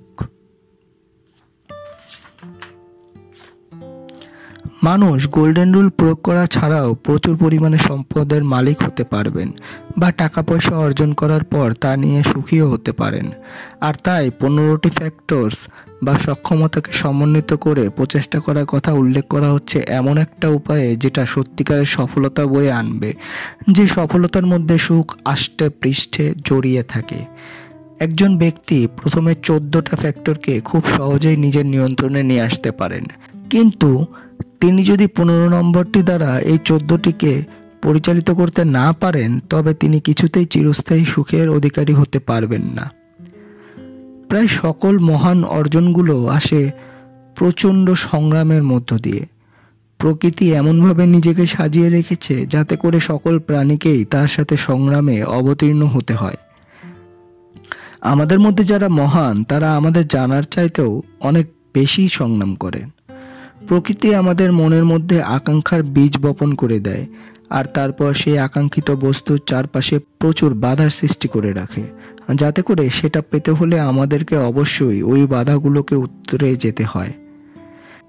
এমন কোথাও কখনো হয়নি যে আমরা যা চাই প্রকৃতি কোনো বাধা ছাড়াই তা আমাদের হাতে এনে দিয়েছে।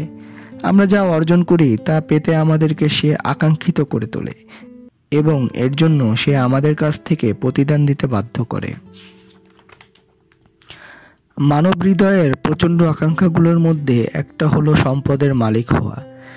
যে মানুষ সম্পদ অর্জনের ইচ্ছাটাকে কাজে পরিণত না করে, সে তার অনুসারীদের কাছে একজন সাধারণ মানুষ হিসেবে পরিচিতি পায়। যে মুহূর্তে আমরা জীবনযুদ্ধে থেমে যাব, সে মুহূর্ত থেকেই আমাদের পতন ঘটতে শুরু হবে এবং একসময় মৃত্যু ঘটবে। প্রকৃতি বলে আপনাকে অবশ্যই এগিয়ে যেতে হবে, অন্যথায় হারিয়ে যেতে হবে। জীবনযুদ্ধ করা ছাড়া আমরা কিছুতেই বাঁচতে পারি না। ভয় হলো ভয়ঙ্কর বাধা। অনেকগুলো ভয়ঙ্কর আর দুর্দশাপূর্ণ ভয়ের মধ্যে একটা হলো অন্যরা আমাদেরকে কি বলবে। টাক মাথাওয়ালা মানুষ তাদের চুল রক্ষা করতে পারেন যদি তাদের মাথার টুপিটা খুলে ফেলে দিতে ভয় না পান, যেটা তার মাথায় শক্ত করে আটকে থেকে স্নায়ুগুলোকে বন্ধ রেখে চুলের গোড়ায় রক্ত পৌঁছানো বন্ধ রাখে।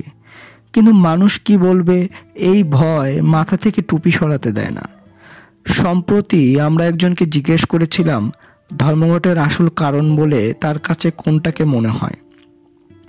সে আমাদেরকে জবাব দেওয়ার আগে প্রতিজ্ঞা করিয়ে নিয়েছে যেন তার নাম আমরা যাতে প্রকাশ না করি, আর সেও ভীত ছিল তার সম্পর্কে অন্যরা কি বলবে। শ্রমিক অসন্তোষের এই অবস্থায় তার সততার সহিত উত্তর দেওয়ার জন্য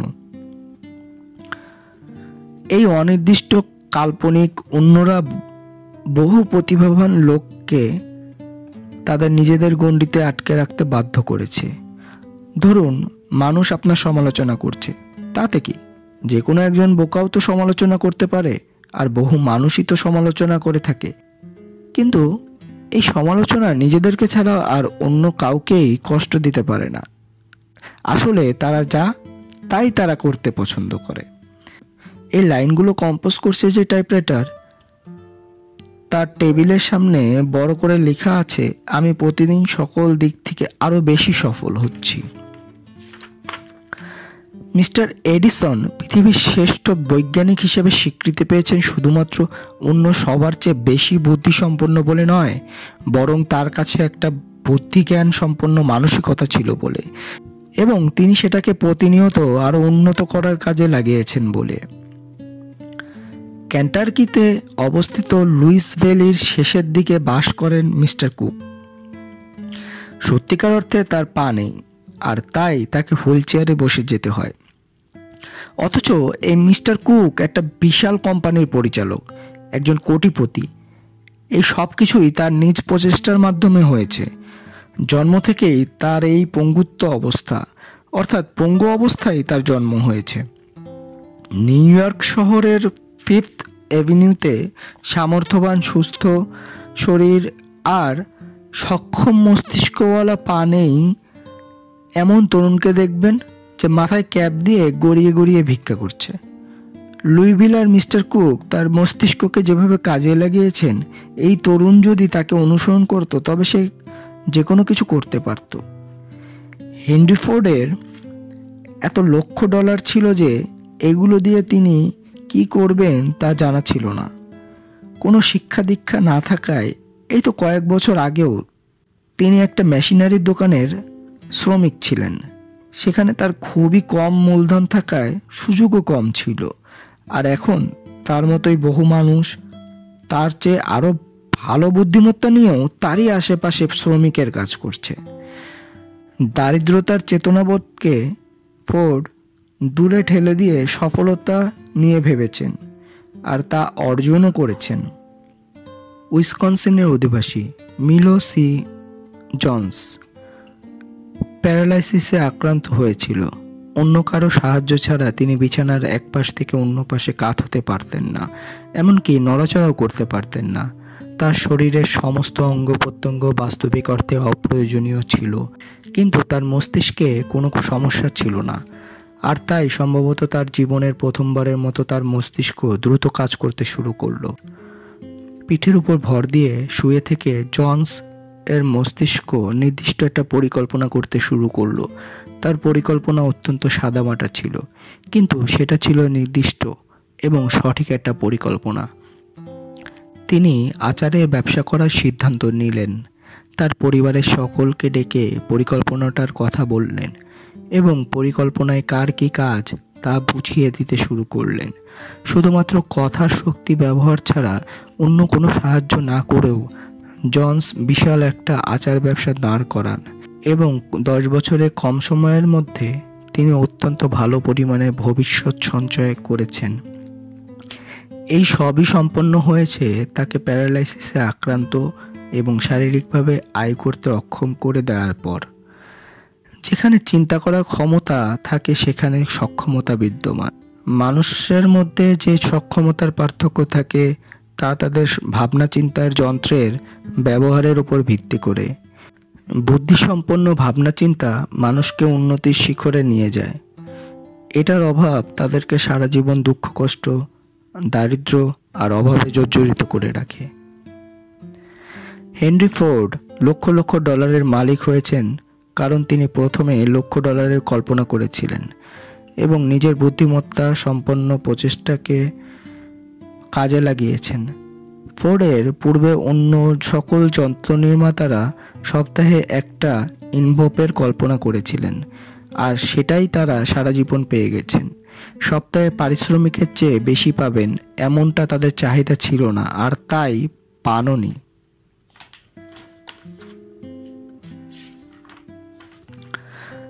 সাফল্য ইংরেজি ভাষায় সবচেয়ে প্রচলিত শব্দটা হলো সাফল্য।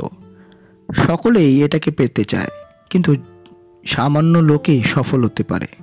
সাধারণভাবে বলতে গেলে একজন মানুষ তখনই সফল হয় যখন তার শারীরিক ও আত্মিক উন্নতির জন্য তার অনুসারীদের অধিকার খর্ব না করে চাওয়া পাওয়ার সবকিছু সে অর্জন করতে পারে। দুটো প্রধান প্রেরণা মানুষের মধ্যে বিদ্যমান, যেগুলো মানুষকে কাজ করতে বাধ্য করে। একটা হলো বংশ বিস্তার করার প্রেরণা, আর অন্যটা হলো পার্থিব সম্পদ বা প্রভাব প্রতিপত্তি ক্ষমতা অর্জনের প্রেরণা। পৃথিবীতে কোনো মানুষই সম্পূর্ণভাবে সন্তুষ্ট হয় না। যদি সম্পূর্ণভাবে কেউ সফল হতে পারত, তবে তার অগ্রগতি থেমে যেত, কারণ তিনি সংগ্রাম করা বন্ধ করে দিয়েছেন। মানব মস্তিষ্ক ভয়ানক এবং বিস্ময়করভাবে গঠিত। কোনো কিছু অর্জন করার জন্য যদি আপনি একবার লক্ষ্য নির্ধারণ করেন এবং এর শেষ পর্যন্ত অর্জন করতে পারবেন এমন সক্ষমতা আছে বলে বিশ্বাস স্থির রাখেন, অদৃশ্য শক্তি সাফল্য অর্জন করতে না পারা পর্যন্ত সে সক্ষমতার সাথে মেলবন্ধন করে সেই সক্ষমতাকে ত্বরান্বিত করে। যে কোনো সফলতা আপনি যা অর্জন করতে চান তা অর্জিত হবে কেবলমাত্র আপনার মস্তিষ্কের সঠিক ব্যবহারের মাধ্যমে। আপনার শারীরিক পেশি শক্তির কোনো মূল্য হিসেবে ধরা হবে না। আপনার মস্তিষ্কের ক্ষমতায় সব কিছুর জন্য বাহবা পাবে। উড়োজাহাজের সাহায্যে আকাশে মানুষের পদক্ষেপ মানবজাতির জন্য এক ঐতিহাসিক অর্জন, আর এই অর্জন এসেছে মস্তিষ্কের সঠিক ব্যবহারের মাধ্যমে, পেশি শক্তির মাধ্যমে নয়। উড়োজাহাজ তৈরি হয়েছিল আবিষ্কারের মস্তিষ্কের ভেতরে, আর তারপর মস্তিষ্কের ওই ভাবনা শারীরিক কার্যক্রমের সাহায্যে দৃশ্যমান হয়। হঠাৎ করেই ঘটনাচক্রে কোনো ব্যক্তি সফলতা চূড়ায় পৌঁছে যায় এমনটাও হতে পারে, কিন্তু মহান যেসব অর্জন তার প্রায় সবগুলোই সংগঠিত প্রচেষ্টার মাধ্যমে, নির্দিষ্ট কোনো সুসজ্জিত সঠিক পরিকল্পনার মাধ্যমে আসে। আপনার মস্তিষ্ককে সংগঠিত করার ক্ষেত্রে 15টা ফ্যাক্টর জড়িত, যেমনটা সাফল্যের বক্তৃতায় ম্যাজিক ল্যাডারের তালিকা প্রস্তুত করা হয়েছে। আপনি যখন ছাপানো এই লেখাটা পড়বেন, নিজেকে এর সাথে বিশ্লেষণ করুন, খুঁজে বের করুন এই 15টা ফ্যাক্টরে কতগুলো আপনার চরিত্রে ইতোমধ্যে স্বাভাবিক আচরণে পরিণত হয়ে আছে।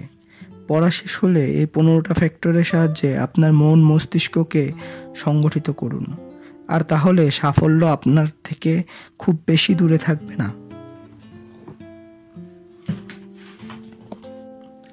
আপনি কতটা কৌশলী। সকালে একজন তরুণ লেখকের কাছ থেকে আমরা একটা ইমেল পাই।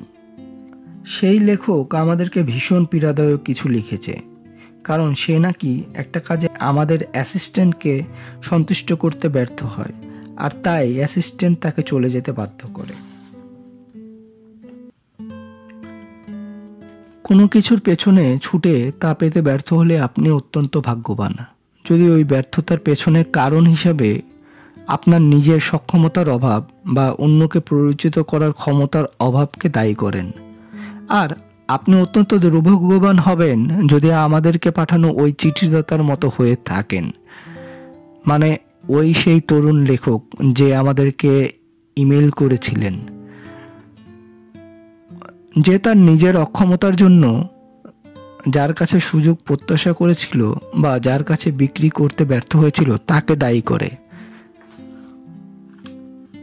অর্থাৎ সেই তরুণ লেখক বলেছিলেন ইমেইলে যে সেই তরুণ লেখক আমাদের অ্যাসিস্ট্যান্টকে সন্তুষ্ট করতে ব্যর্থ হয়, আর তাই অ্যাসিস্ট্যান্ট তাকে চলে যেতে বাধ্য করে। এখানে সে অ্যাসিস্ট্যান্টকে দায়ী করে। এরকম করা যাবে না। জীবনে চলার পথে আপনি যদি অপছন্দের সব বিষয়কে গুরুত্ব সহকারে খেয়াল করেন, তবে আপনার জীবন কণ্টকমুক্ত হবে না। যতই বিরক্তিভাব আপনি প্রকাশ করবেন, আপনি বিরক্ত হন এমন বিষয়েই মানুষ আপনার সামনে উপস্থিত করবে। আর তাই সবচেয়ে ভালো পরিকল্পনা হলো নিজের কৌশলকে উন্নত করা।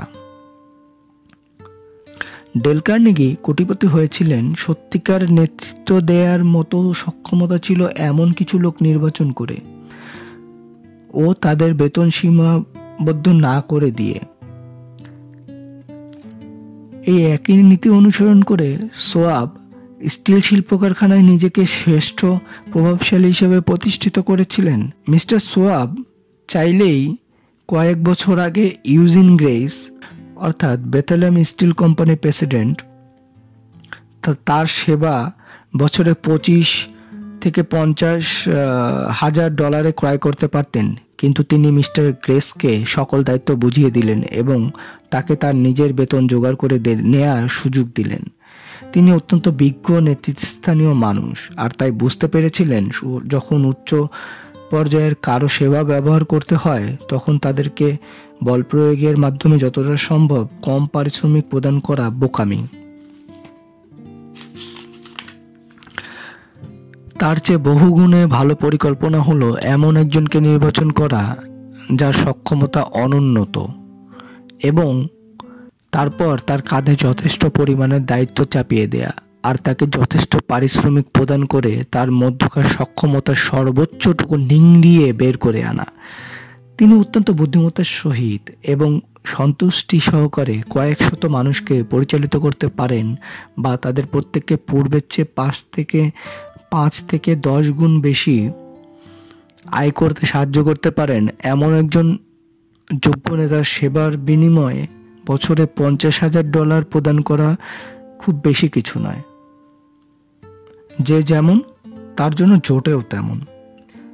কারো সম্পর্কে প্রশংসাসূচক কথা প্রচার করুন, সে আজ না হয় কাল সহানুভূতির সাথে প্রতিদান দেবে। মানব মস্তিষ্ক কিভাবে কাজ করে তা যদি আপনি বুঝে থাকেন, তবে আপনি কাউকে যা করতে বলবেন তাকে দিয়ে প্রথমবারেই তা করাতে পারবেন।